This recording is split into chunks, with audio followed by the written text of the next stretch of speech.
Hello viewers and welcome back to another video on the Wayne's World channel. I'm Wayne, thank you for joining me.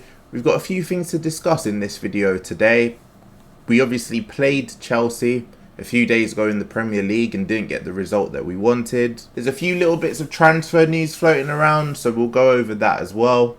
And also, we go up against West Bromwich Albion in the Carabao Cup tonight. It's a chance to bounce back after two straight defeats in the Premier League. I'll be talking about the 11 that I expect Mikel Arteta to pick. I think we're going to have to go quite strong.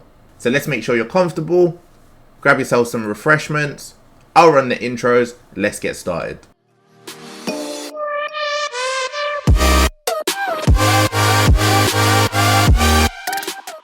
So starting off with the game against Chelsea on Sunday. I was fortunate enough to be at the game. There was just an atmosphere pre-game for the first sort of 5-10 minutes that I haven't seen at an Arsenal game for years. Going back before the pandemic, we normally only sort of have that atmosphere against teams like Spurs, Manchester United, or if we're in the middle of like a rampaging comeback or something like that during the game. Now, I know we've beaten Chelsea the last couple of occasions, but I feel in the majority of the Arsenal fan base, a lot of us thought we'd probably be lucky if we got a result here. But the way in which we played against Chelsea was just so disappointing. Once again, we didn't create any chances. Once again, we didn't sustain any pressure in their final third. And once again, we just looked lifeless and clueless throughout the whole 90 minutes. We were completely outcoached. For the first sort of 5 minutes, we seemed to have a plan.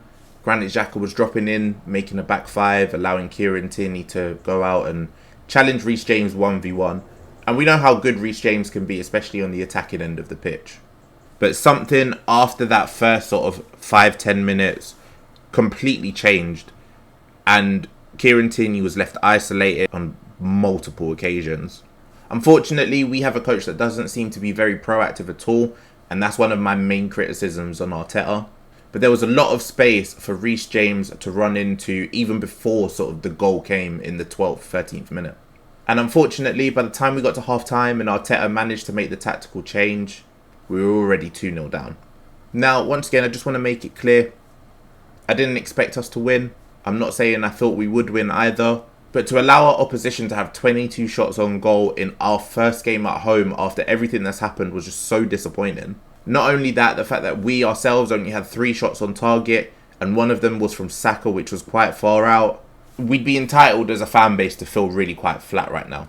Unfortunately, in the league, things do not get easier as we play against Manchester City this Saturday in the early kickoff. And I don't think any Arsenal fan is looking forward to that one at all. The sooner we can just get that 90 minutes out of the way, the better.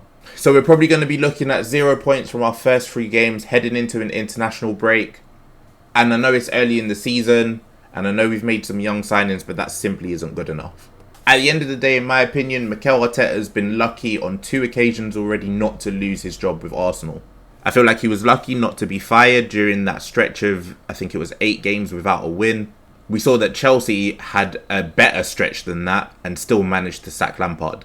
And after that, he was incredibly lucky not to be sacked after the defeat to Villarreal in the Europa League last season. Given the fact that we lost to Unai Emery, and it didn't really look like we threatened them at all properly across 2 legs, it was just incredibly a disappointing way to go out of Europe. Especially when you consider, by that point, our league campaign was pretty much over. We started rotating during the league. We were throwing results away because of that rotation, in my opinion. Everything was all in on the Europa League, and he didn't succeed. So he had to come into this season bright and positive. We had to get a win against Brentford, even though it would have been difficult. Chelsea and City, you never know what's going to happen against Chelsea. City, we're probably always expected to lose. The least I would have expected out of these first 3 would have been 2 points maybe. But we've lost all of them, and not only have we lost them, we've been outplayed twice, we've not scored a goal, and we do not look like we're threatening our opponent's goal whatsoever. So that's what makes tonight's game in the Carabao Cup against West Brom so huge. It's a real chance to get a win, gain some confidence, hopefully score a goal, at least see some sort of attacking performance. At the end of the day, West Brom are the team that we started our good run on at the end of last year, so hopefully we can go to the Hawthorns with that in the back of our minds. West Brom have started the season so well in the Championship. Since sacking Sam Allardyce and appointing their new manager, they're second in the league. They're unbeaten so far in their first 4 league games. And I'm honestly surprised to be saying it about West Brom, but they're playing some really good football. We as a club aren't used to being in the second round of the Carabao Cup. We're usually in Europe, so it means we enter the competition at the third round. So there's a lot of reason to be afraid of a potential upset and embarrassment tonight. I really hope that's not the case, which is why I'm expecting Mikel Arteta to go really strong with the lineup tonight against West Brom. There's really no excuses not to be beating West Brom and beating them comfortably. I appreciate they were in the Premier League last year, but our games against them were quite easy, particularly away from home. That's something that we need to be targeting tonight in the Carabao Cup. So if I take you over to my predicted 11, I think we'll see a debut for Aaron Ramsdale. This will be his first opportunity to shine in goal for Arsenal, I think. We tend to rotate during cup games anyway, and I think him starting making his debut tonight against West Brom is something we can all expect. In defence, I'll be going for a back four. Although some of these players in the starting 11 may leave in the coming days with a week left in the transfer window, I think we'll still see some of them as it's a chance to rotate tonight, and maybe a chance for some players to impress as well. I think given Kieran Tierney came off with cramp against Chelsea, Tavares will definitely start on that left-hand side. Gabriel we've seen pictured back in training, so hopefully he's sort of fit and well, and this will be a great opportunity for him to get some early minutes, given that he missed pre-season, and he probably won't play in the Man City game to start either. When you consider that Ben White is out of the Man City game, we'll probably have to play with Rob Holding and Pablo Mari as the starting centre-back pairing against them. So I think Callum Chambers comes in at centre-back for this game against West Brom. And then Ainsley Maitland-Niles, who's one of the players I think will probably leave before the transfer deadline. This is an opportunity to impress, gain some suitors. And you never know, maybe Mikel Arteta has a change of heart like he did with Rob Holding at the start of last season. A good performance here. And maybe if Ainsley Maitland-Niles' mentality towards playing the right-back position has changed, he could potentially be an answer for the season, although I doubt it. In midfield, we don't have many options, and I know a lot of fans will want to see some of the under-23s like Miguel Aziz come in and play, but I just don't think we're in a position where that's appropriate at the minute. So I think we'll rest Lokonga, who's only just come to England and I think is still getting used to the pace and intensity of English football. Rotate him because he's going to have to play probably against Man City. And in the pivot, I'll have Granit Xhaka and Mohamed El Neni. It's quite flat, but at the minute, it's pretty much all we've got. And then in the front four, I think we'll see a second debut for Martin Ødegaard. His visa issues stopped him from playing in the Chelsea game. And I think given the fact that we need some creativity and we need a playmaker on the pitch, and I think we should probably be giving Smith Rowe a rest and give a chance to rotate early on in the season, Ødegaard will get the start here. Both of our main attackers have now recovered from COVID, thankfully, and have been pictured in training. So I can see both Aubameyang and Lacazette getting minutes under their belt. Obviously, we saw Aubameyang come on against Chelsea as a second-half substitute. Lacazette hasn't played any minutes for us yet this season at all.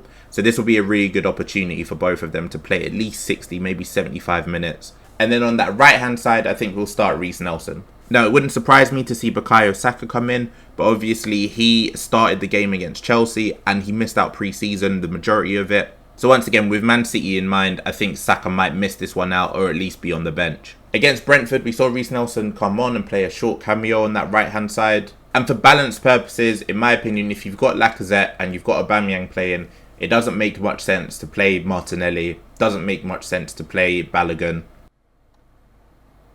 And while it would be nice to see debuts for someone like Kiddo Taylor-Hart or Amari Hutchinson, I just don't think that's something we'll be doing this early on in the season, especially against Championship opposition. If we were going up against League 1, League 2, then maybe, but we've started the season poorly. We need to get a win tonight. So that'll be my starting 11. Let me know yours in the comment section down below. I know a lot of Arsenal fans in the past have said Carabao Cup isn't really too serious. It's a Mickey Mouse trophy, stuff like that.